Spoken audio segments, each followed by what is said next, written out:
इस फोटो को देखिए और इस फोटो को देखने के बाद क्या ऐसा लग रहा है कि इस मोटरसाइकिल वाले ने कार को टक्कर मारी है। इस फोटो को देखने के बाद तो यही लग रहा है कि कार ने मोटरसाइकिल को टक्कर मारी और जो मोटरसाइकिल चालक था उसके सिर पर चोट आई है। हॉस्पिटल में उसको एडमिट भी करना पड़ा। अब इस खबर को देखिए दोस्तों, हेडलाइन क्या है ध्यान से देखिएगा। आदित्य ठाकरे की कार को जरा इसको ध्यान से गौर से एक बार और देखें। आदित्य ठाकरे की कार को बाइक सवार ने मारी टक्कर। आखिर शिवसेना भवन के सामने क्या हुआ? इस फोटो को देखने के बाद ऐसा तो नहीं लग रहा है कि बाइक वाले ने कार को टक्कर मारी है।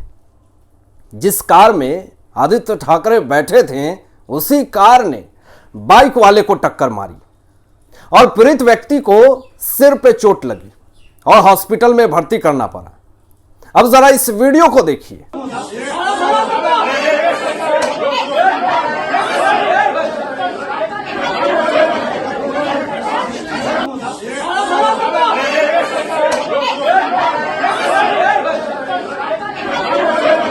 इस वीडियो में जिस व्यक्ति की पिटाई हो रही है वह बीएमसी का स्टाफ है और पीटने वाला उद्धव ठाकरे गुट का नेता है। मामला यहां से शुरू होता है कि उद्धव ठाकरे के 45 साल पुराने शिवसेना शाखा को बीएमसी के द्वारा ध्वस्त कर दिया जाता है। इससे ठाकरे गुट के नेता आक्रोशित होते हैं और इनकी जरा गुंडागर्दी देखिए। वह सीधा बीएमसी दफ्तर में घुसते हैं और बीएमसी स्टाफ की पिटाई कर देते हैं। 25 लोगों पर अभी तक केस दर्ज हो चुका है। 4 लोगों को गिरफ्तार भी किया गया है।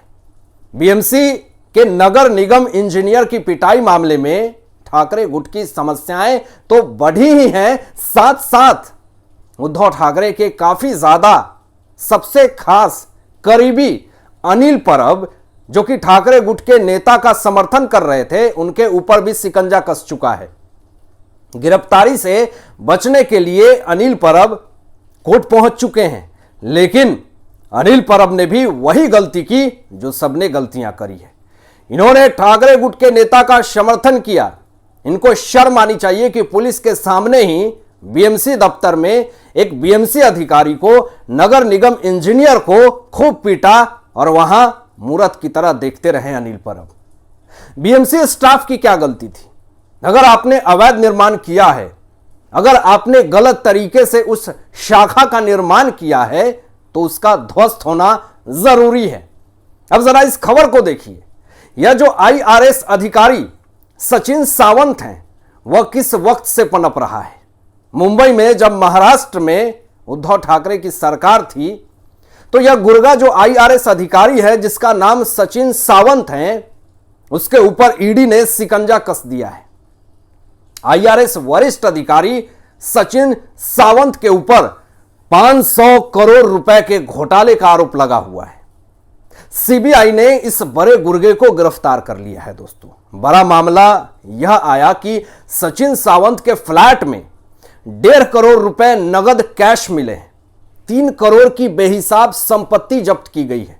तो सवाल अब यह खड़े हो रहे हैं कि उद्धव ठाकरे के ऊपर कि जब आप सत्ता में थे तो क्या ऐसे ही गुंडे मवाली को आपने पन पाया है, जिसका सफाया शिंदे फडणवीस की सरकार कर रही है। जब से उद्धव की सरकार गई है तब से इनको झटका ही मिल रहा है। एक बड़ा मामला यह निकल करके सामने आया है कि उद्धव के शिवसेना नेता और पूर्व नगर सेवक संजय अगालदरे मुख्यमंत्री एकनाथ शिंदे की शिवसेना में शामिल हो चुके हैं। यह बड़ा झटका माना जा रहा है उद्धव के लिए और उनकी पार्टी के लिए। उद्धव की सरकार बार बार विरोध करती है एकनाथ शिंदे के बेटे श्रीकांत शिंदे के ऊपर, लेकिन आज श्रीकांत शिंदे ने ठाकरे परिवार पर एक बड़ा आरोप लगा दिया है, एक बड़ी बात कह दी है। श्रीकांत शिंदे ने साफ तौर पर खुले मंच पर उद्धव परिवार को यह कहा कि उद्धव परिवार ने पिछले 15 वर्षों में मुंबई के लोगों को लूटा है, बीएमसी को एशिया का सबसे भ्रष्ट नागरिक निकाय बना दिया है। आगे श्रीकांत शिंदे यह भी कहते हैं कि एकनाथ शिंदे पर आरोप लगाने के बजाय आदित्य ठाकरे को पहले अपने 15 साल के कार्यकाल पर गौर करना चाहिए और लोगों को जवाब देना चाहिए। महाराष्ट्र के मुख्यमंत्री कहते हैं एकनाथ शिंदे कि अगर मुंबई की सड़कों को 15 साल पहले कंक्रीट कर दिया गया होता तो हम 3500 करोड़ रुपए बचा सकते थे।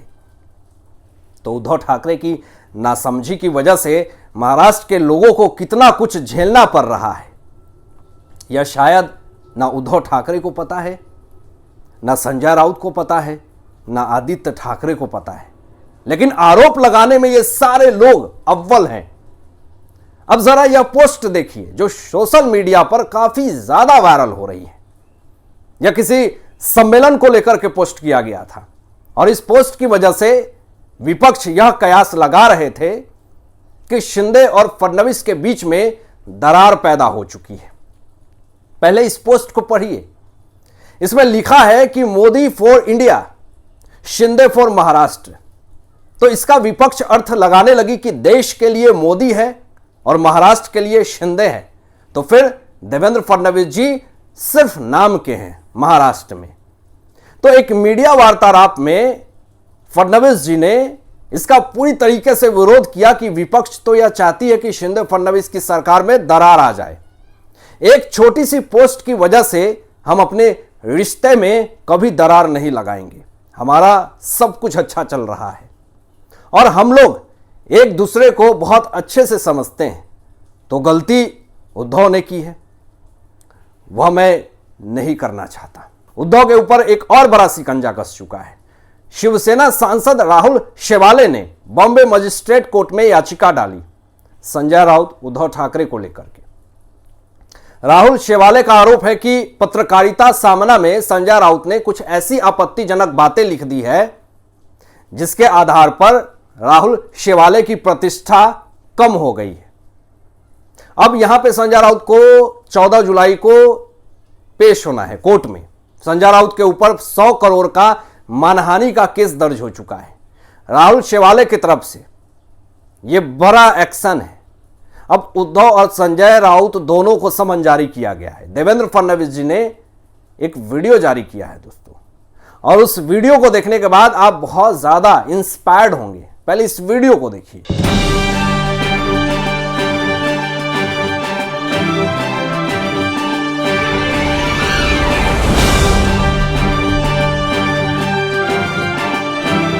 दोस्तों इस वीडियो में एक लड़की है जिसके हाथ नहीं है। वह अपने पैर से देवेंद्र फडणवीस जी को टीके लगाती है, आरती उतारती है। मनसे अधिकारी ने उप मुख्यमंत्री को लात से टीका लगाने वाली लड़की को कृत्रिम हाथ लगाएंगे। उद्धव के राज में आज तक ऐसा वीडियो देखने को नहीं मिला मुझे।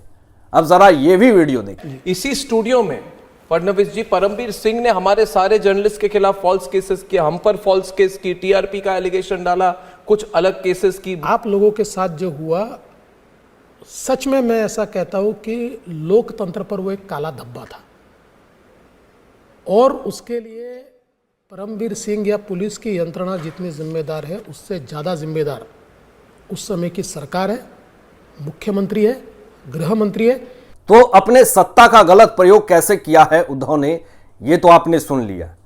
और बात करते हैं बीएमसी भवन पर मार्च निकालने की। लेकिन पुलिस ने साफ तौर पर उद्धव के मोर्चे को निकालने की इजाजत नहीं दी है। पुलिस ने इसको मना कर दिया साफ तौर पे, क्योंकि यह लोग जब एक बीएमसी अधिकारी को पीटने से नहीं हिचकते हैं, उनको पीटने के बारे में सोचते नहीं है, बिना सोचे पीट देते हैं, तो जब यह मोर्चा निकालेंगे तो फिर सड़कों पर क्या हरकत करेंगे यह किसी से छुपा नहीं है।